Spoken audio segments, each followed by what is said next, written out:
Yo, what is up, everybody?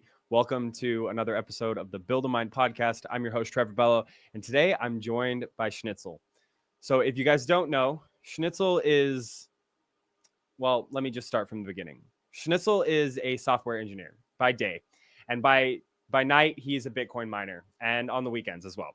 But he's got a background in network technology and management, and he's always wanted to do more with hardware. And he found the perfect outlet in Bitcoin mining, which most of us have. He is heating things like his garage, an Airstream trailer, also a hot tub, which we're going to learn a lot more about today. But he's also heating up the water in his house, and it's all through Bitcoin mining. So something that he's done through his website, Nakamoto Heating Solutions, is open source all of the build sheets, the technical data, and all of the work that he's done, which is an amazing thing because when we're in Bitcoin and we're trying to build off of closed source systems, it's a lot more difficult. So he's open sourced all of his work, and he is continuing to work on more things and open source all those things that he's working on. So it's really exciting, and I'm really looking forward to talking to Schnitzel today because if you guys have been in the space for a little bit, if you haven't, either way, Schnitzel built a portable hot tub. This hot tub has debuted at Bitcoin 2023. It's been down in Nashville. It's been all over. He just packs it up and he takes it out there and he shows people how you can heat things like water specifically with Bitcoin miners. And so what I want to do with today's episode is I want to do a technical dive. This is going to be a lot more in depth than most of the episodes that we normally do. We talked with Bob, we've talked with Gerald Glickman, we've talked with others who are doing immersion heat systems, and we've kind of gotten a basic rundown, but we've never really dove into all of the different components and the setup and configuration of those components. And so that's what I kind of want to do today. Now, before I do that, let's jump into a quick little ad read, and then we'll get into the podcast. Join the Mastermind Club, a weekly gathering of Bitcoin miners sharing insights to help you optimize or build your mining business. Our community fosters open discussion and collaboration, connecting you with experts who can help you overcome challenges and find solutions faster.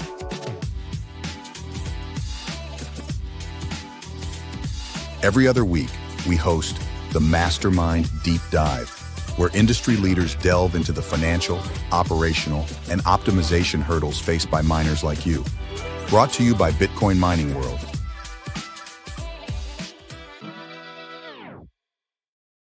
All right, I made it super easy. Go to the link down there, right there at the bottom of your screen to join the Mastermind Club. It's a great opportunity for anybody who's looking to get their hand held, get some white glove service, learn how to build a Bitcoin mining operation. Whether you're a small miner like me or you're an industrial miner and you want to optimize and expand your operations. The next thing I want to tell you guys about it, let me bring up the link real fast, is where'd it go? I can never find it. Anyways, right here, Denver's.space, the Heat Punk Summit. Now I've been talking about it for a while, and I'm going to keep talking about it every single week because the Denver Heat Punk Summit, the Undermine Heat Punk Summit, it's an incredible event that I'm really looking forward to. It's a groundbreaking two-day conference dedicated to the rapidly emerging field of hash rate heating, harnessing Bitcoin miners to power electric heating infrastructure.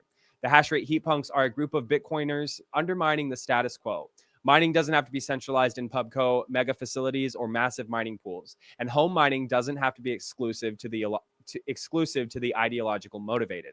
Instead, we can bring mining to all via heating appliances and home devices. Now, I think that Schnitzel would agree, and we'll bring him on. We'll hear about it, but I think he would agree with me when I say that Bitcoin mining is changing. The innovations that are coming out of the hash rate heat punk space are really setting the scene and changing how Bitcoin mining works. I believe, when we look back 25, maybe even 15 years from now, you will see heating solutions that are like heat that's generated from Bitcoin mining in tons of different applications, sold in hardware stores, sold in commercial stores, retail stores. I think that the way that the heat punks are innovating the space is absolutely incredible. And this conference is the first step in that long and arduous journey. There are so many people working and building within the Bitcoin mining space the hash rate heating space that are kind of working in an echo chamber. And so this event, this summit, is a perfect opportunity for all of those people to come together and explain and talk about what they're working on in a open dialogue and a setting where we can have communication and we can grow and learn from each other's experiences, each other's failures. So, it's kind of like this podcast, but on a much grander scale. So I'm really looking forward to it. Go to the link at the bottom of the screen, or just go to the link in the description of the show. Sign up for the Heat Punk Summit. It's 100,000 sats. It's super cheap. It is going to be a great time. Also, it's in Denver, and who doesn't want to go to Denver? Anyways, enough of that. Enough of the laundry list. Let's bring Schnitzel up on stage. What's up, brother? Hey, hello. Thank you How for you having doing, me. man? Yeah, thank you for being on the show. Doing well. Thanks. Awesome. So, Schnitzel, you're a heat punk as well. We love heat punks on this show, man. Like, tell us a little bit about your journey to becoming a heat punk. Yeah, where do we start? So funny enough, I actually got the first time in contact with Bitcoin around 2010, so like very early. But at that point, like we just looked at it and with friends, and we were more like interested in like the cryptographical part. And I didn't know much about money or like monetary systems. And what we knew is that like, okay, you can do only like 7 transactions a second. And we knew that this is definitely way too slow. And so it sounded interesting, but I obviously didn't know at all that you can build like multiple layers on top of it and all that just was like financial engineering. And so, yeah, we dismissed it. I lost some money on Mt. Gox. So that was also fun, not fun. But then really around like 2019 pandemic time, with all the stimulus checks and all that stuff, I was like, how does this actually work? Because I'm an engineer. I'm trying to understand how stuff works, and the fact that just everybody got random money in their bank account like didn't really make sense to me. So yeah, I started to look into it, and then obviously ended up on Bitcoin again. And at that time, we just bought a house, and I had a garage, and I built the garage into my office, and I needed to heat it. And I always knew, I heard about Bitcoin miners, but like in 2010 when I started, we just mined with like laptop notebooks. You just ran your notebook overnight, and next day you had 50 Bitcoin. So that was how it was there. And so I looked different like miners, and I found like an S3, which is an extremely old Bitmain Antminer, on like Facebook Marketplace. Got that one and just started to play around with it and heated the garage during the winter, which was great. And didn't really think much about it. And but then my wife and I, we used to live in an Airstream trailer, so we went again for like to Colorado for like a month or two. And one of the problems is the Airstream is cold, and we have to like buy propane a lot. And one of the fun things is at all these RV places, you actually don't pay for electricity. So you only pay for like the stand fee, which is like $20, $30. And there's a plug, there's 50 amps outside, and you can just use it. There's no like meter anywhere. So I used, at that point, I bought some S9s already. And then I pumped the heat from the S9 into the Airstream and saved on propane. And funny enough, I actually talked to some of the RV places. And I was like, do you want some of this Bitcoin? Because I feel bad. I'm basically like mining on your thing that they had no idea what it is. I was like, okay, good. Anyway, so we came home, and it was summer then, and I really needed to, like, I didn't need to heat the garage anymore, but I've always heard of that immersion stuff. And so then actually together with Tech Engineer, he's also one of the very first people that started doing all of this. I saw his system that he built. And together at Bitcoin Miami, we looked at all these different massive immersion systems with like 100 tanks for 100 miners or 200 miners. And I was like, yeah, I don't need that. I just need like, I want to heat my water. So yeah, I literally took an S9 to Walmart and looked which of the fish tanks I could like fit my S9s in. So I did that, got the fish tank home, built the whole system. And yeah, a couple of weekends later, I was able to heat my water in the house. And from that on, I put everything on like online, mostly on Twitter water. I like documented everything because from software point, I'm always like open source. So everything that I've done, even my company, we're doing everything open source. So for me, it was just normal to put it all on there. And yeah, from that point on, just people started asking me more questions and encouraged me to build more. I got invited to different events on podcasts and everything. And so I was like, hey, why not just heat the water? Let's heat the whole house. Luckily, I have an old house. It's 130 years old. So we have a hydronic system. So we pump water through every room through radiators and baseboards, which is heated by oil. And the oil actually got quite expensive over time. So I just plumped my water that I already heated into that system as well. We got a hot tub outside. I was like, hey, I should also be able to heat the hot tub. And so now in winter, I completely heat the house, the water, the hot tub outside, even though it's right now it's like 20 degrees outside. There's a hot tub, there's 104 degrees out there. It's all heated by Bitcoin miners. And so that's a short version of the long story of how I ended up here. And yeah, just always was in contact with other people, tried to help. So even people that you had on the podcast, I helped them build their systems. Because yeah, it's a community. It's a community thing where we help each other because none of this exists. Like this is all brand new and a lot of like just misusing of stuff. Yeah. And figuring out what can work and what doesn't work and breaking stuff and getting shocked and shower in like 100-degree hot oil. So yeah, Well, it's fun. one thing that you kind of highlight is this community driven effort. I mentioned at the beginning in the intro is this Undermine Heat Punk Summit, which you'll be there as well. Yep. And a lot of the other people that have been on the podcast are also going to be there. It's things like this that bring people together to talk about the work that we've been doing.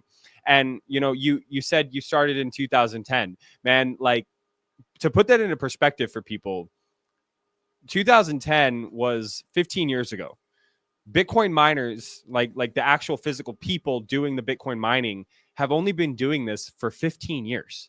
Like this industry is so new, it's so nascent, it's so early stages. Whereas like the hydronic boiler system or electricity in general has been around for over 100 years. There's so much development that's been around. It's as easy to walk into your house and just flip a switch and the electricity comes on, the hydronic boiler starts working, all these things happen, these systems take place.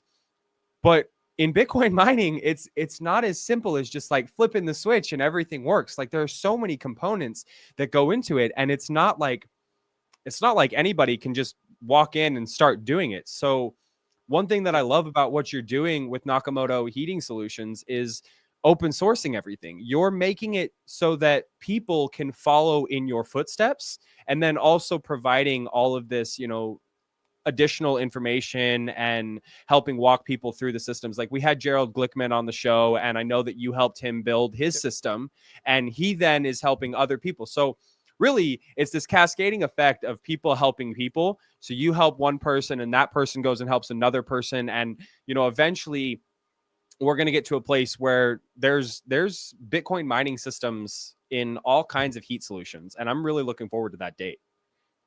It will be. Yeah. I mean, that's one thing that I never really understood. Like Bitcoin itself is an open source protocol.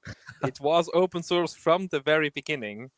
And for some reason, we accept that the ASIC miners are not open source. You can't even buy the individual chips. Like everywhere else, if you look at an iPhone or any hardware device, it's not just built by one company. It's one company that builds the individual, or multiple companies build the individual chips, and then there's another company that assembles them for that specific use case. In miners, the company that builds the chip is also the company that builds the miner. So that's, for me, it's not open source, and also like its complete incentives are wrong and everything. So I'm really looking forward, and finally it's happening. I mean, we tried with open sourcing a lot of stuff, but like, for example, there's no open source hardware Bitcoin miner yet. Even a BitX, what Scott did, he literally unsoldered an existing mining chip and just poked at it and figured out how it works. Now, this is awesome and it's great that we have this, but this can't be the future. We have to have scale.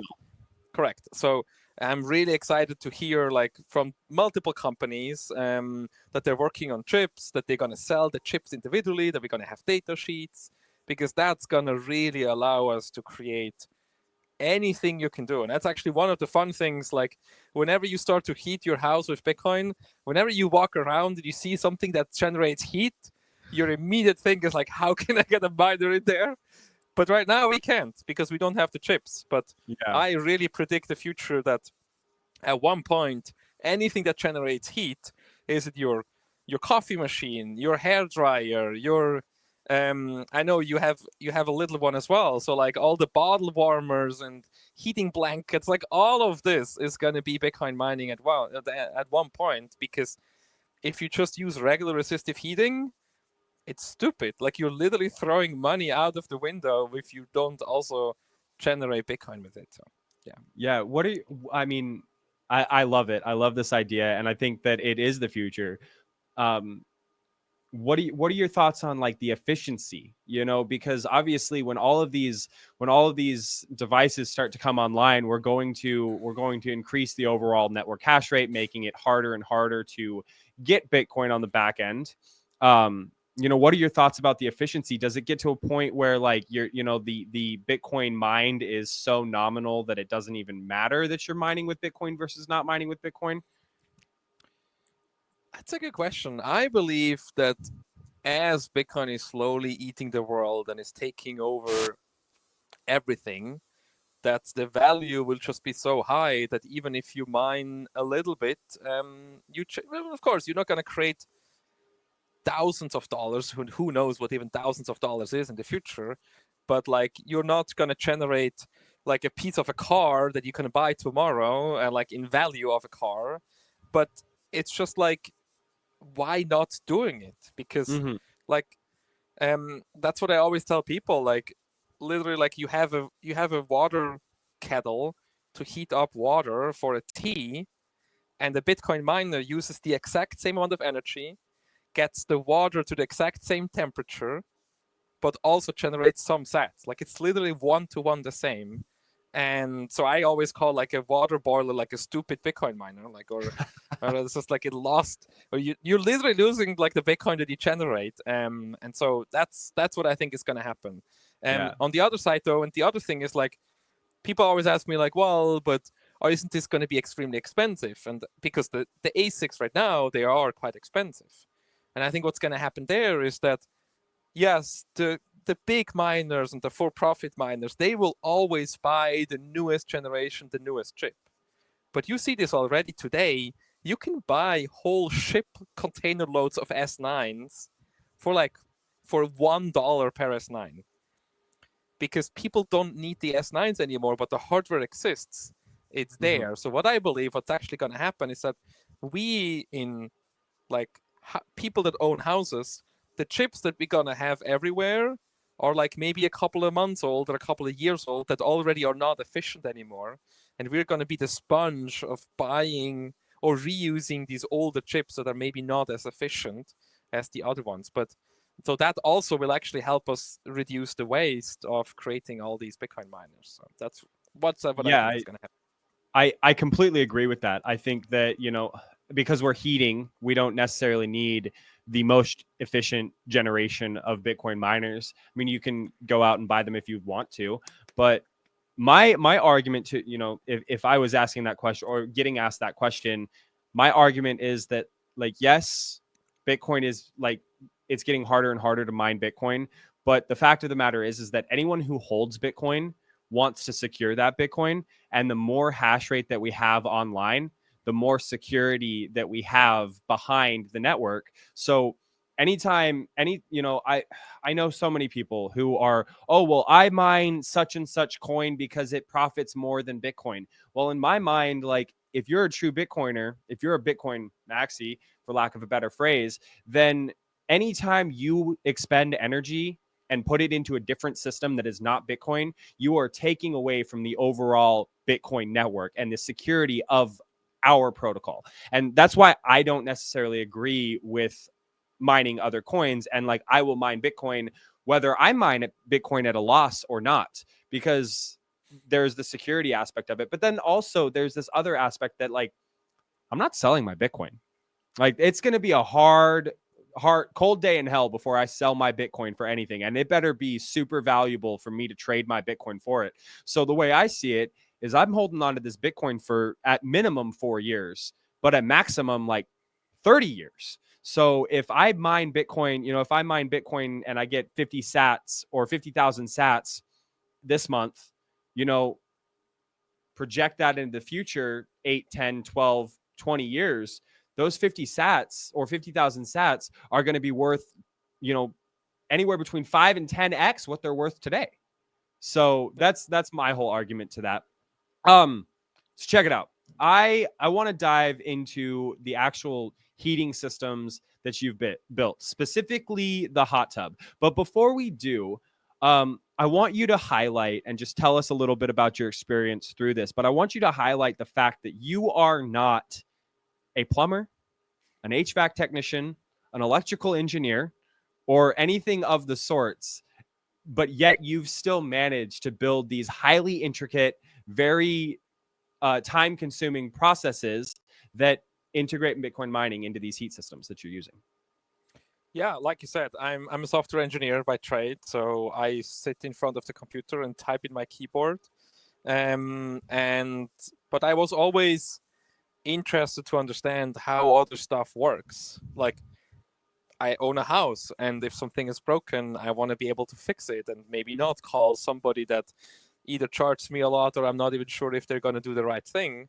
And so I've always been interested to understand how systems work. And today, I really believe that with the internet, of course, and specifically like YouTube and other video platforms, you can learn pretty much anything you need from just these videos. The important thing is you can't be afraid of failing, because you are gonna fail. Like, I've so many times while building these systems, like I'm looking over there, for example, on my garage, and there's a floor, there's a puddle of oil that I cannot get out of the wood because some of the oil spilled. And the immersion heating or immersion cooling oil is made to not evaporate. So if you spill it somewhere, it's gonna be there forever. So it's, yeah, I probably at least lost like 5 gallons of oil because some fitting that I thought is gonna work didn't work, or I didn't use the tool correctly and it wasn't tight, or like one point I connected the heat exchanger the wrong way, so I started to mix oil with water. It's just like, you are gonna fail, you're gonna make mistakes, but I think for me the road is what I'm there for. Like I'm of course I'm interested to at one point sit in a hot tub heated by Bitcoin mining, and I know, or like my wife and I joke now, like we get paid to shower now. Because every time we take a shower, I can actually tell you exactly how many sats we generated for each shower. So that's cool in an end point. But for me, it's also like the whole journey of learning, of sweating, of yelling at being frustrated. Yeah. But in the end, I think, you learn so much more. And what is really cool today, you can learn it all for yourself. Like I've learned it all mostly through YouTube, just watching videos. And like I said, don't be afraid. I always joking, like, I'm just a guy with a screwdriver, a YouTube account, and I'm not afraid of electrical shocks. So, and I just go in and try. This is something that, and I told you this offline, but I have a philosophy, and my philosophy is that I am too cheap to pay anyone to do something that I'm perfectly capable of doing myself. And so a lot of these things, it's like, man, like, I don't know how to do that, but YouTube exists. And I know there's somebody out there that has talked about how to do something similar. Yep. So, you just have to, the way I see it, you just have to be willing to get your hands dirty and make mistakes. And there's, you learn more from your mistakes than you do from getting it right, to be honest. Your failures are what drive you to do better and to not fail again. I guess is what I'm trying to say. Like there's something to be said about getting your hands on the miner and on the infrastructure and putting it all together and going, well, shit, why didn't this work? Why is this system not working? And then having to like rack your brain and sit on this problem for days before you actually get to it, to the solution. I mean, I told you earlier, it's like I've got this Loki miner running, and for 2 days I could not figure out why I couldn't find the IP address on my computer. Like, it was working previously at my house just fine. It turns out I didn't, like, this is so simple. I did not flash the SD card properly. And because I didn't flash the SD card properly, it wouldn't read. As soon as I took the SD card out, it worked fine. I tried different Ethernet cables. I unplugged and reset and updated the router. I did all these things. Nothing worked. And then it was as simple as just that. I would have never thought of it until actually like going down the list, racking my brain and trying to figure it out. That's a simple explanation, or a simple story for like extrapolating out towards like the bigger problems that I'm sure you have dealt with building out some of these more complex systems. Yeah, and I definitely want to say, like, don't like give yourself as the first task to rebuild your whole house and have a multi-stage system that can at the same time heat the house, the hot tub, the water, and stuff like that. Like, I started with one miner in the garage. I just plugged it in and I ran it, and then you start to do slowly more. So like, understand that this will be a journey and it will be step by step. But it is possible. Like, I've started with this around now 2-3 years ago, and yeah, it's totally possible in that time to completely change how you heat your house with Bitcoin mining. I completely agree. So let's dive into this hot tub. Man, this is something that I personally want to build. I want to get into a hot tub heating system.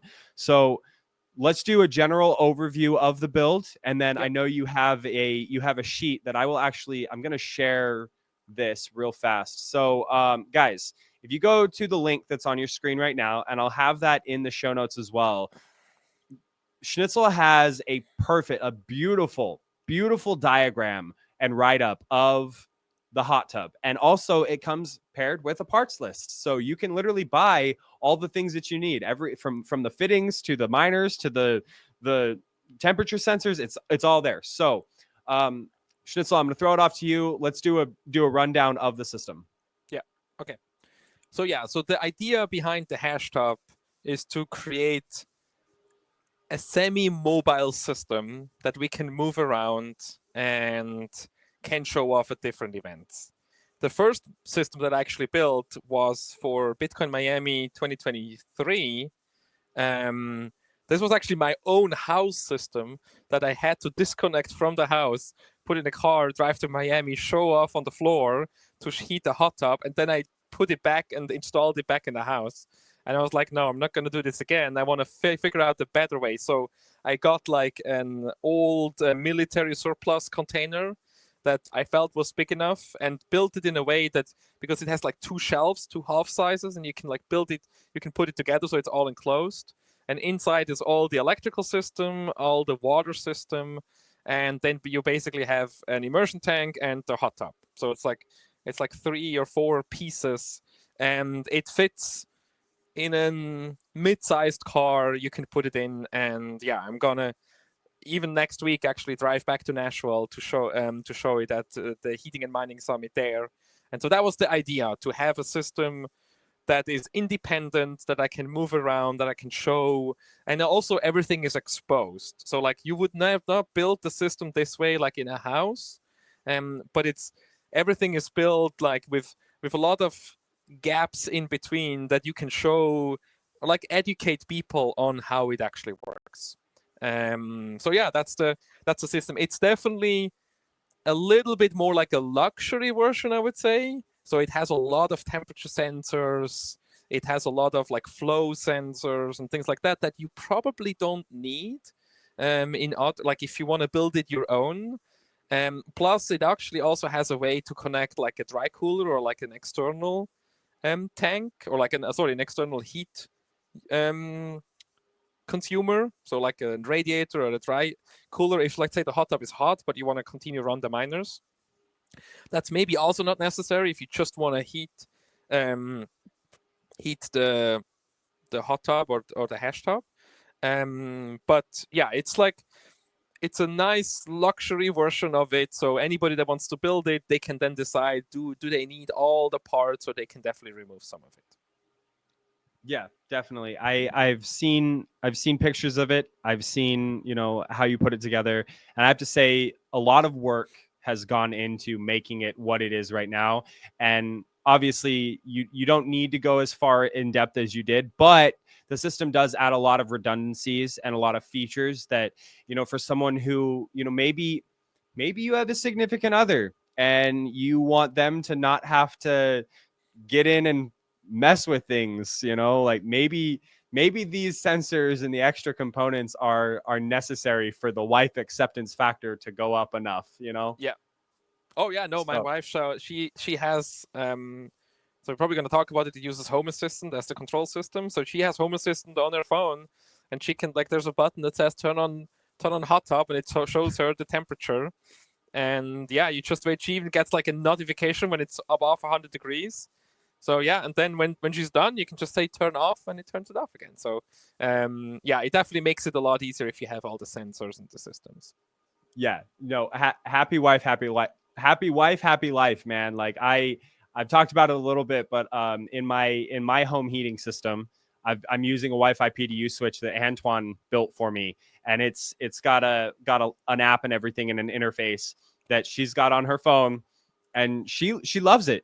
She absolutely loves it because she turns it on and she makes sure that the temperature is the right temperature, and she can turn it off whenever she wants, and she doesn't ever have to mess with the actual minor settings. But the miner heats our home. This entire winter, our house has been heated with a Bitcoin miner, and it's been awesome. And the coolest thing to the audience, the coolest thing about heating your home and all these systems with Bitcoin is that the wife that once gave you shit for buying Bitcoin is now thinking about it in a completely different way. And in the last 4 months, my wife has gone from whatever, honey, you do your thing, just like leave me out of it, to so how much Bitcoin does this thing mine a month? Like, what does that translate to in dollars? And are we stacking every single, so it really breaks the ice and gets them on board in a whole different way. So I can't even imagine like you in the situation with like your wife presses a button, goes out to the hot tub, chills in the hot tub, you know what I mean? And is chilling in Bitcoin water, for lack of a better word, man. Yeah, it definitely to have this tangent, like there's definitely among my friends, like where I live, none of them are Bitcoiners. But when we told them that we now get paid to shower, that definitely was like, wait, so how does this work? And can you explain it to me? And how much would it cost to build this? So because people just realize that like there is this additional thing that they could do, and they maybe don't care at the beginning that it's Bitcoin and whatever, but eventually they will learn and they will get connected to it. So I think that's the other thing as well, is that this whole home house heating, heat reusage stuff is gonna also make more Bitcoiners in the world, because everybody likes a warm shower. So 100%, I completely agree. All right, can you bring that up and share your screen, and we'll just kind of run down. There's a lot of components, so I want to just kind of do it quickly, but I want to go over the build. Yeah, let me open it up. Yeah, and while he's sharing that, again, I'm going to run this across the bottom of the screen. So guys, if you want to look at this for yourselves, if you want to see the parts list, go to this website along the bottom of the screen right now. If you're watching, it's just nakamotoheating.com/hashtub.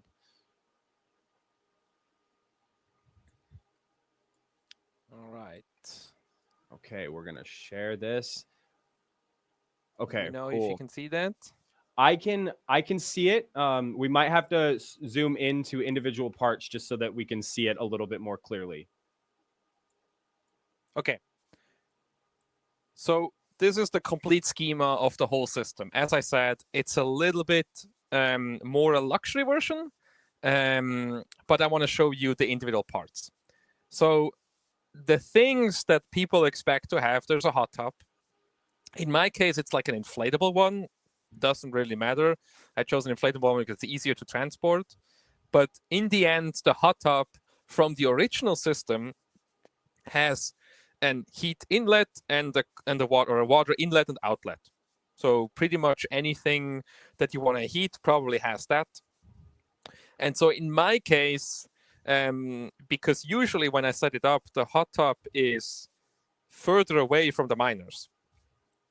Because the miners, they don't want to be outside if it's raining, or like if I set up the system for multiple days, I want the miners somewhere covered, somewhere where they are protected, but the hot tub needs to be outside.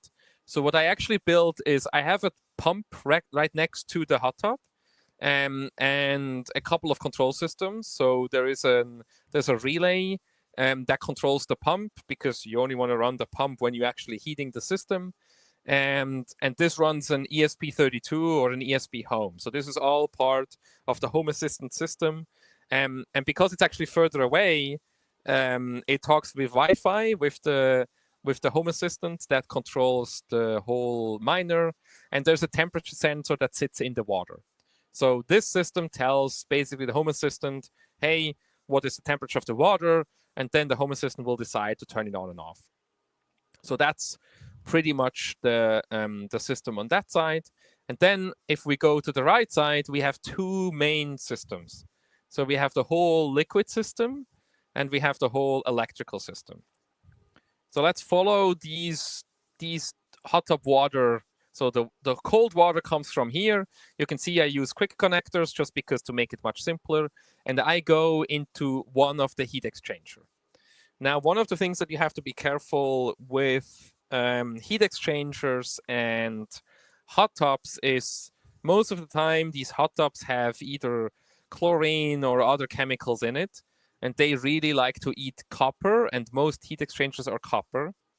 So there's two ways how to fix this. Either you can get the stainless steel or titanium heat exchanger, which is extremely expensive, or you can opt in to not use these chemicals and use hydrogen peroxide instead in the water. That's what I'm using, because the hydrogen peroxide also cleans out all the dirt and all the bacteria and stuff, but it does not attack the heat exchanger. So the heat exchanger in the liquid system is basically the place where the hot water from the miner is exchanged. And yes, it's not the oil, it's the water. So in my specific system, I'm using a DCX bit pod. The DCX bit pod, as many other immersion systems, already has a heat exchanger inside the bit pod itself. So the oil, which the miners sit in, only travels a couple of inches to a heat exchanger where it's already exchanged to other water. So I actually have a double loop system. So I exchange the heat from the miners to oil into water, and then another heat exchanger into the hot tub. Now, some people say that this is maybe not the most efficient way, and that's actually true. The problem is the immersion oil is quite expensive. So the more you need to buy from it, because you have all the fittings and the tubings and everything, you're just going to pay more. And the other thing is that oil actually does not like rubber at all. It actually dissolves rubber. So what you need to be extremely careful of, if you use regular plumbing supplies, which are made for water, for example, all these shark bite connectors that are just like push connectors for like PEX, you cannot use them because the rubber inside will be eaten up by the oil.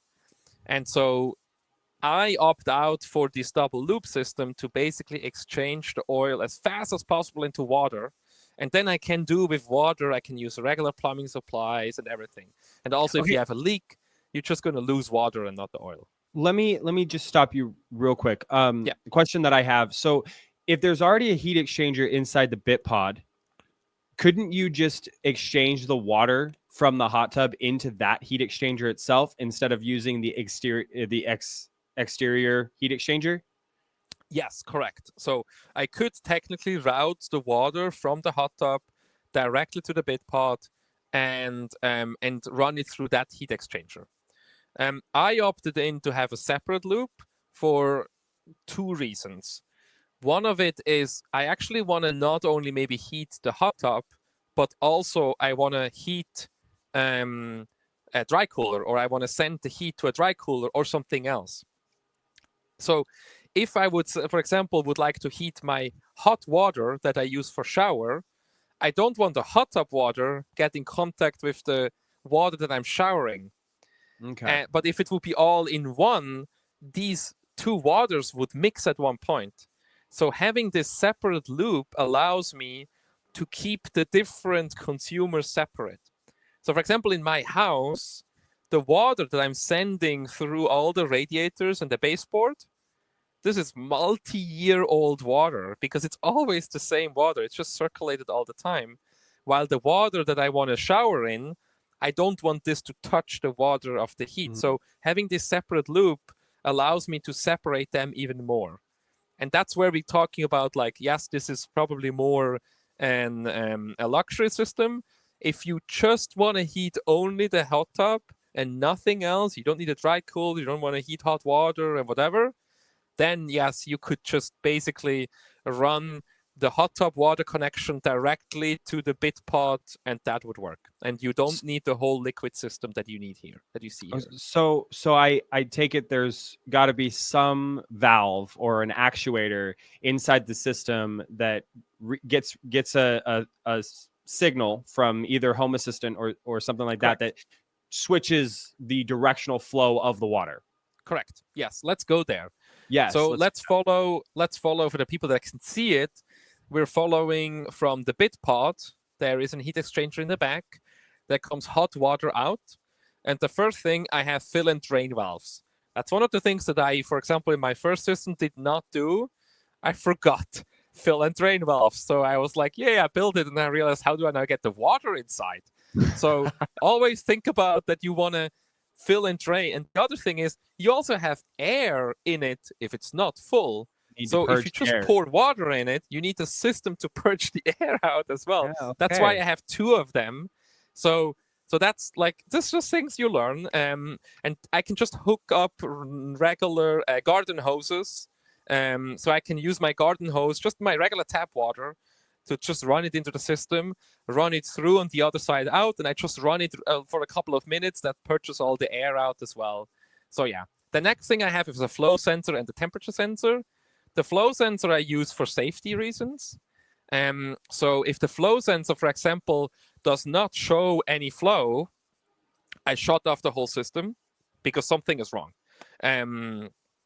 Because either the pump is broken or I maybe have a leak or something. And I had in the past, it's also something I learned, I had a pump that just after a couple of days of running just suddenly gave up. And the miners in the oil happily got warmer and warmer and warmer and warmer. And they luckily shut off at one point, but that's one of the things that I changed. So I have a flow sensor, and I also have a temperature sensor on the exit and back on the inlet, or on the where the water comes back into the bit pod. Now, I don't need these temperature sensors for the system to work, because in the end, I just technically care about the temperature of the hot tub. But I'd like to have these in-between temperature sensors just to see what's going on. And it's super simple. Like with ESP32 or ESP Home, they are very simple. Just it's basically 3 cables you connect, and you have a temperature sensor, and you can just like wrap it around the tube, and you know how hot the water is. Then we have a pump. This is a normal, because here we're talking about water again, so I don't need to worry about, if this would be oil, I need to worry about finding a specific pump, which are extremely expensive. So I just have water, so I just have a regular circulation hot water pump. The only thing you need to be careful of is that the water pump can handle the temperature, because the water is going to get to 110, 120 degrees Fahrenheit. So, but there's pumps, you can literally find them on Amazon. And then, yes, there is a Y connector, and then I have 2 valves. So I have one valve that can open and close, that I can send the water to the hot tub heat exchanger, or I have in the picture, you can see it's called the auxiliary valve. I can open that one, and then it just goes out, and I have 2 connectors that I can take the water, put it somewhere, and bring it back. And so these valves decide basically where the water is sent to. I can also run both of them at the same time, or I can close one of them. And then basically it goes into the heat exchanger that exchanges with the hot tub water. Then it goes back. I have another temperature sensor just to make sure that I know the temperatures again, creates nicer graphs, and I want to measure the system. And then it goes back into the bit pod where the miners sit in the oil. Damn, that is it's very intuitive looking at this. This is probably one of the best diagrams that I've seen so far of one of these systems. I've seen some pretty good diagrams, but this one's really great. I didn't know about the flow sensors, which is something that now that I'm thinking about it, that makes perfect sense. Why would you not want to know whether or not water is flowing in the system? Yeah. I mean, it's the things that you realize when you like. At one point, the system maybe doesn't work, and you're like, okay, what maybe went on? And so the flow sensor definitely help you a lot. And what I can actually show you now is if we look at the actual system. So this is the actual system as it is built, and I actually tried to make the schema the exact same way as it is built in the real thing. So you see the red pipe with the drain valves and the fill valves. You see the flow sensor, there's a temperature sensor, there's the pump, there's the Y connector, and there is one of the valves. Funny enough, actually, when I took the picture, the second valve is not there, but imagine there's another one. Then we have the heat exchanger for the hot tub, and then the blue one is the same thing back, and it's connected to the miners. And you can actually see the background of the bit pod here, and you see a little bit in there. There is the heat exchanger of the bit pod that also has two of these hoses that then actually connect to the miner itself. So this system is basically what we're seeing over here. Man, that is so cool. Oh, okay. So let's go over the electrical system, and I am curious specifically, and I'm sure we'll get to this, but so it doesn't have to be right now. But I'm curious what the breakout boards do. I've never heard of one of these, so I'm not sure what that has to do with the system. Okay. All right. So one of the fun things with working with Bitcoin miners is that they usually like 240 volts. Now, you can run a low-key system that it's all 120 volts, but I want to heat up water and I want to heat up fast, so I run these miners actually a little bit overclocked. The other fun is that you have other systems like a Raspberry Pi or an Ethernet switch or other stuff, or the water pump that is all running on 120 volts. So you actually need a system that can handle both at the same time. So what I'm actually using, I'm using an L14-30P. This is a connector that has two 240 volts, one 120 volt, and the ground. So it's 4 connectors that has all in it. It's quite a special connector, but you find them around. I also have a cable that then just splits them up, so I can connect it to a 240 volt connector and then 120 volt connector. But that's one of the things I realized while building the system, that I kind of need I need both of it. I wanted to first do only 240 volts, but then I realized I need both. Then the other thing I also realized is that a lot of systems actually want either 12 or 5 volts. So I have an Ethernet switch that I connect all my miners to it. And I have the Wi-Fi Ethernet bridge, the little blue dongles that connect my internet to the Wi-Fi. They all need 12 volts. And then I have a Raspberry Pi that runs Home Assistant. That one runs 5 volts. So I basically have from 120, I go down to 12. And then I also go back down to 5 volt because I have different consumers that have different dependencies on these different systems. That's, for example, when we go back to if we would have a control board for Bitcoin miners that we can fully build ourselves, all of this would go away because I'm just building this because, for example, the miners don't have Wi-Fi, so I need an Ethernet switch, so I need a Wi-Fi Ethernet bridge. So it's just all these things that I have to build, but that's what I did. Now, the heart of the electrical system, or actually the heart of the whole system, is a relay board. So in the middle, for the people that look at the picture, there's this relay board that has 8 relays, that has an ESP32, that's a microcontroller, that also runs ESP Home on it. And all the different pumps and valves and contactors to turn on and off the power are all connected to that system. Also, all the temperature sensors of the liquid system above, so all the flow sensors, temperature sensors, they're also all connected. What I also did, I also have temperature sensors actually in the bit pod itself, because I want to know how hot the oil is, and actually want to know how hot the oil is at the bottom of the miners and on top, so I have 2. So all of this all talks to this ESP32 relay board. The company that builds them is called LilyGo. You can buy them on Amazon, and they're really cool because you have a couple of GPIO pins of the ESP32. So that's where you can connect like sensors, and you have all the different relays. And that board talks to the Raspberry Pi. So Home Assistant is an open source home automation system that runs on a Raspberry Pi. But you don't actually connect any sensors or actuators directly to the Raspberry Pi. Even though the Raspberry Pi technically also has pins for it, the community decided that this is too finicky, too dangerous, and just too complex in overall. So what they're actually doing is they tell you, if you want to connect sensors, you need one of these ESP32s. And I actually have videos on the website as well, how to configure all of this. So if you're interested in this, there's videos to configure all of it. But basically, the Raspberry Pi is where the software runs. That's where I have all the stats, the graphs.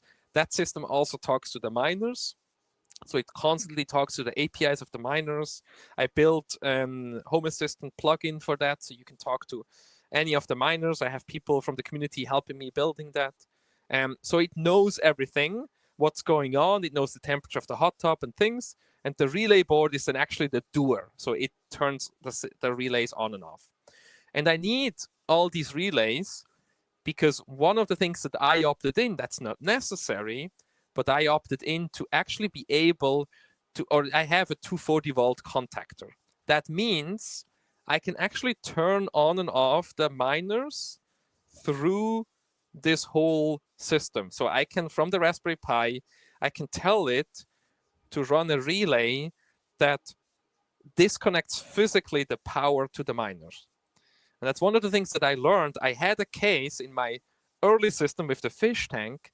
I had a situation where, for some reason, the miners continued to mine, even though I tried to tell them through the APIs that they should shut off.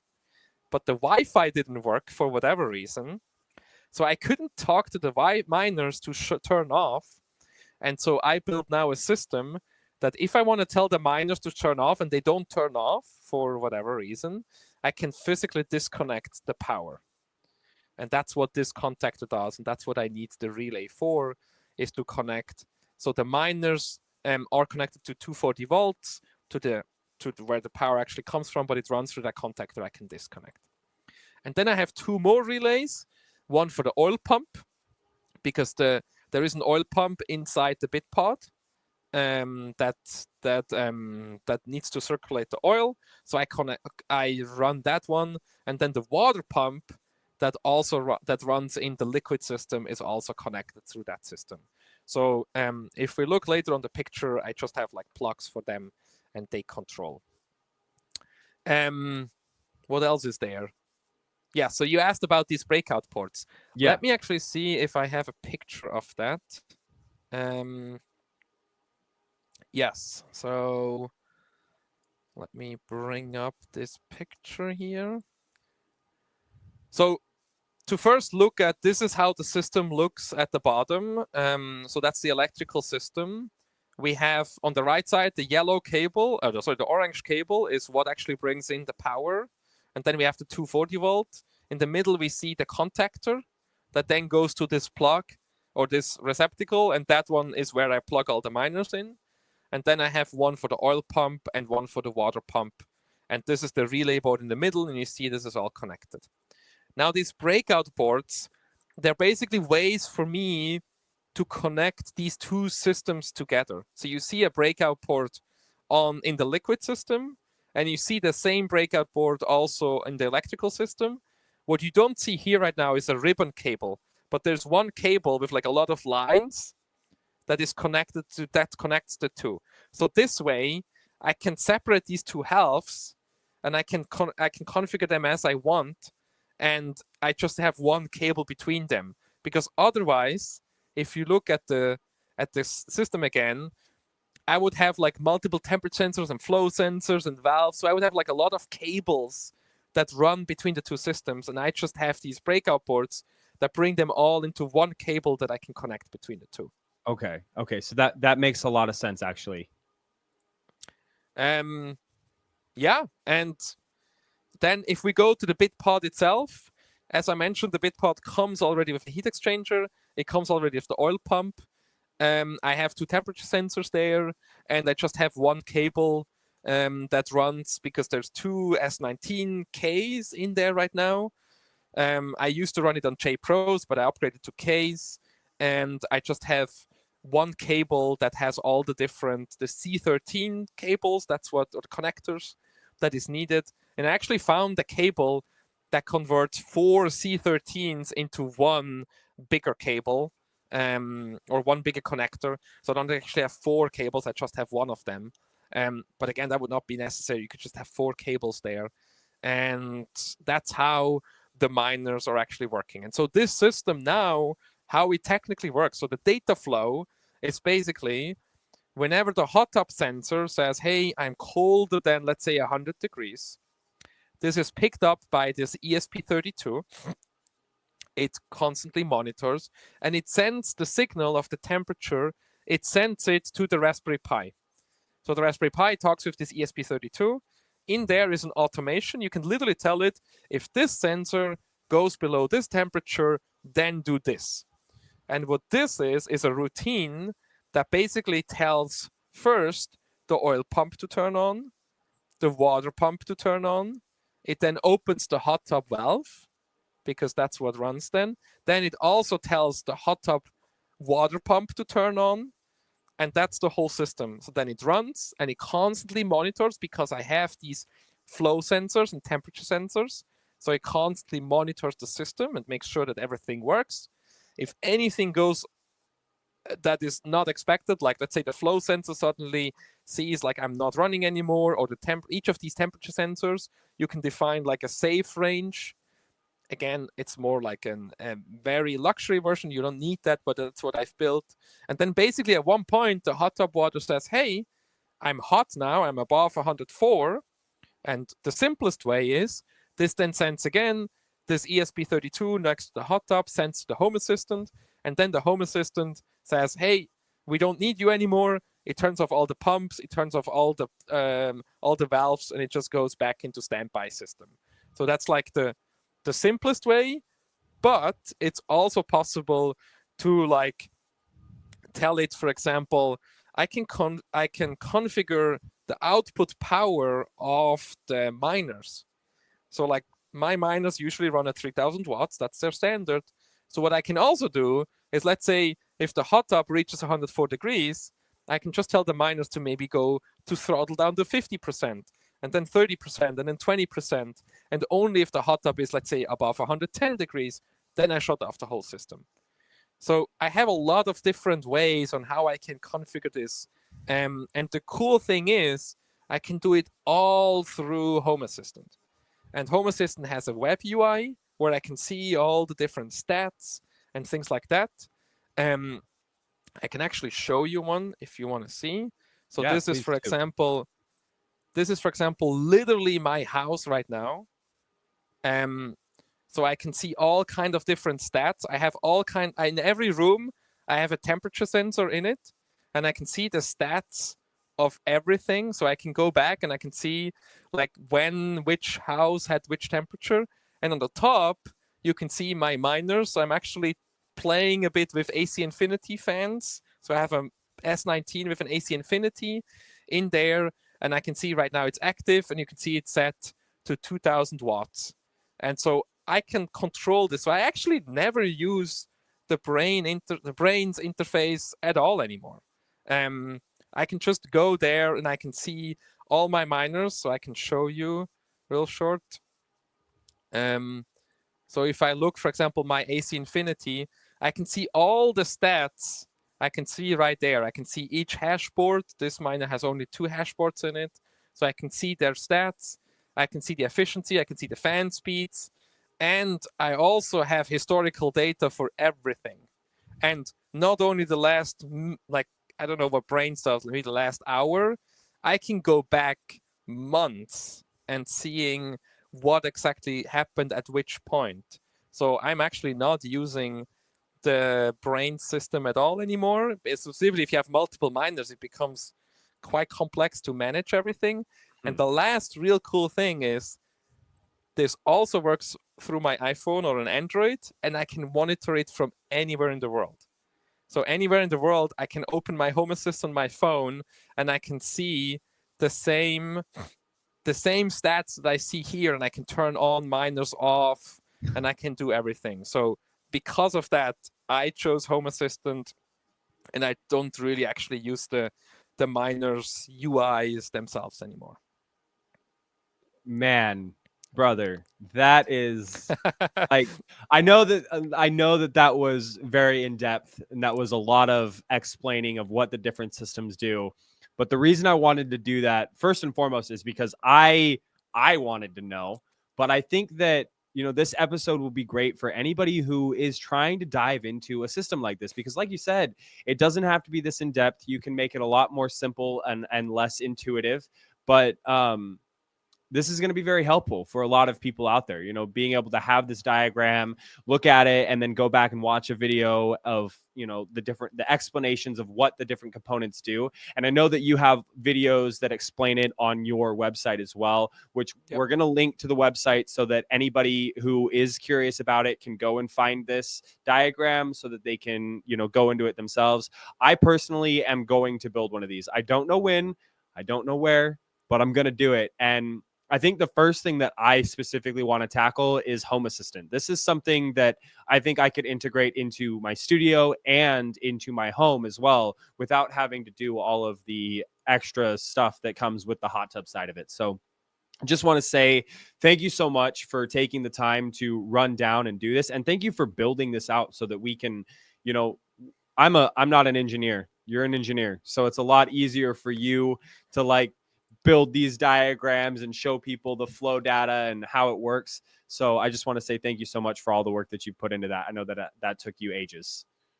Yeah, and like we talked about before, there's so much knowledge from other people in there as well that I would feel extremely bad if I would not open this up or make the diagrams. Yes, creating that diagram took me a couple of hours to make sure that all it lined up and things, but it helps me to solve problems later. But yeah, if anybody else out there wants to even build a system like that, like you said, there's videos out there, and you can also reach out to me. I'm unfortunately extremely busy with 2 newborns, but I'm happy to help, and there's other people probably also out there that also happy to help. It can be intimidating. I can totally agree that looking at that schema from the beginning, but yeah, just follow it, go through it, look at the other videos that I have that explains it a little bit more. I think if you are curious and interested, you're gonna figure it out. It is definitely possible. And I have Gerald, for example, is one of them. He figured it out with stuff that I had on my website. So I said it before. Look, I am not the brightest crayon in the box. I am probably one of the duller tools in the shed, but I'm very headstrong. I am the type of person that doesn't like paying other people to do things that I can figure out. And it's going to take time. Like you said, man, it's not something that you just figure out right away. You don't just, watch a video in an hour and have all of the knowledge and figure it out. It takes time. But the cool thing about it is that once you build a system like this, a lot of the information that you've gained, the knowledge that you've learned from building it can transfer into other systems and other things that you build. So it's not like, you know, second year high school algebra where you use that once and you never use it again. Like, these are cool systems that you're gonna take that information and you're gonna use it elsewhere. Real quick, you know, we're running up on time here. Real quick, tell the audience where they can find you. Obviously, we're going to share the website in the show notes and everything like that, but where can the user or the audience get hold of you?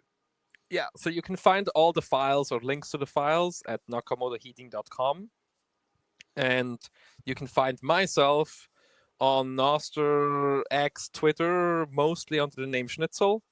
Reach out there if you have any questions. And yeah, I'm like you said, I'm gonna be in Nashville at the Energy and Mining Summit. I'm gonna be at the Heat Punk Summit as well. Not sure yet what more, but yeah, just hit me up. I'm happy to help. It's really about the community is here to share, so I'm happy to give my insights wherever I can, because that's how I learned. I learned from other people as well, so I want to give this forward. Yeah, one more time, guys. I'm gonna share that here. Let me make it not a ticker. I'm gonna put this in. Okay, nope, that's not the right one. That's the one right there. There's the Denver Heat Punk Summit link. Check that link out.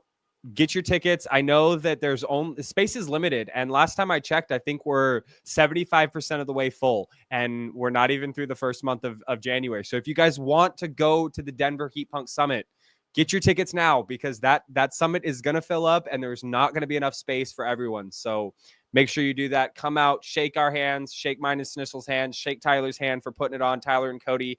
It's going to be a great opportunity.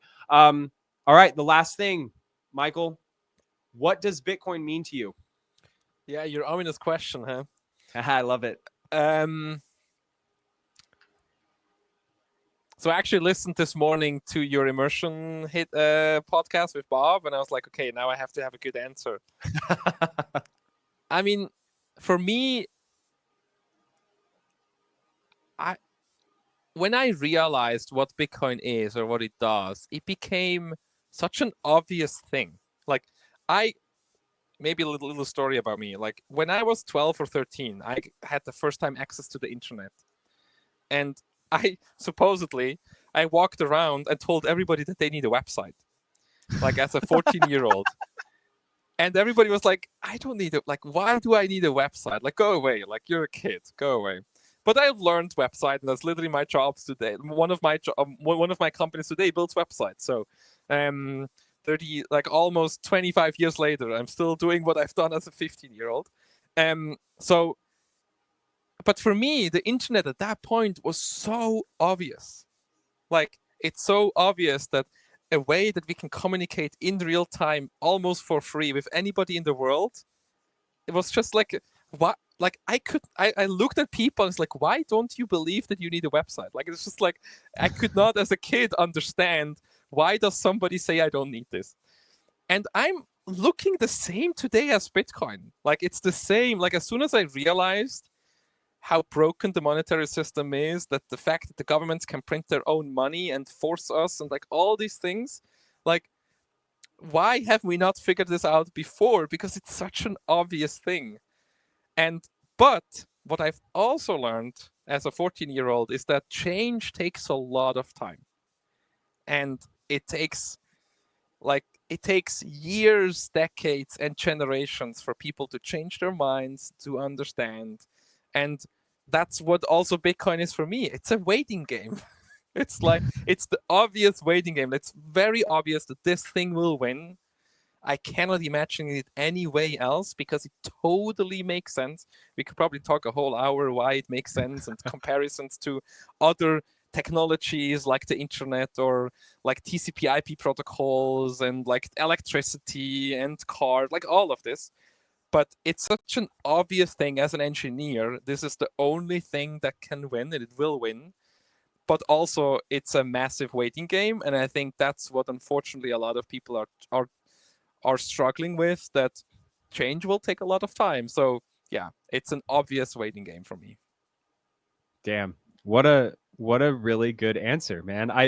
I love that there are people that are watching the shows and they know that that answer is coming, so they kind of think about it. They're like, how can I answer that question? Because I love the answer. We get a lot of like Bitcoin is freedom, Bitcoin is hope, Bitcoin is it is all these things. But I love that you did your homework, and I love that you really put some thought into that answer, because that was really good. I love it. It's absolutely beautiful. Bitcoin is change, man. Bitcoin is the future, and it's something that in 50 years, I don't think that there's going to be Bitcoin maxis. I think it's going to be everybody just inherently knows that Bitcoin is a part of their life, and they don't even think about it, just like we do with money today. Yeah. No, I mean, like, it's fun. Like, in the beginning we had internet conferences, and now, like, what would that be? But today we all go at Bitcoin conferences. It's exciting, and so I think, in the future, like, what is a Bitcoin conference? No, Bitcoin is going to be everywhere. Like, we're going to have cars are going to talk about Bitcoin, or technology, like this, like regular stuff is just going to be everywhere. But that it takes time. We're going to get there. And I'm excited to be along the way. So I gotta say, man, people ask all the time, like, if you had a time machine, what time would you go back to? I'm like, I wouldn't want to leave. We're living through the coolest time that's ever existed. Bitcoin exists, and it's not in like the stages of its evolution where it's been around for a long time. Like it is gaining traction. It is gaining momentum. There are people in the world that have no idea. They have no idea. That meme, where Bojack is sitting on the wall and he's watching the guys at the party, is like, none of you know what Bitcoin is yet. You know what I mean? It's like that. And so right now is the coolest time to be alive, because we are literally changing the world. It is a revolution. It is quiet. It is slowly consuming everything. And, I agree. In 50 years, the way the world looks, it's going to be completely different. It is going to be 100,000 times different than it is today. Yeah. So, hey, man, I thank you so much for coming on the podcast today. Thank you for explaining your hot tub and, running through that diagram. That was very illuminating, very enlightening. I learned a lot, and I'm really super excited to get into actually building one of these systems myself. Leave the audience with a last piece of advice or a last word, and then we'll close up. I don't know. I think, don't be afraid of learning new things and trying out and failing. That's how we all learn in life. Keep on going. Yeah, truer words couldn't be spoken. Well, guys, this has been the Build a Mind podcast. If you guys want to help support the show in a free way, just like it, share it out, comment, subscribe. You can subscribe to the X channel. You can subscribe to the podcast as well. Help me get to my goal of, 3,000 subscribers on YouTube this year. I want to 10x our subscriber count. I want to spread this message to as far as wide as I possibly can. And I need your guys' help to do that. So with that, thank you guys for tuning in. Schnitzel, we will see you again. I'll see you in Denver. See you there. Thank you. All right, guys, take care.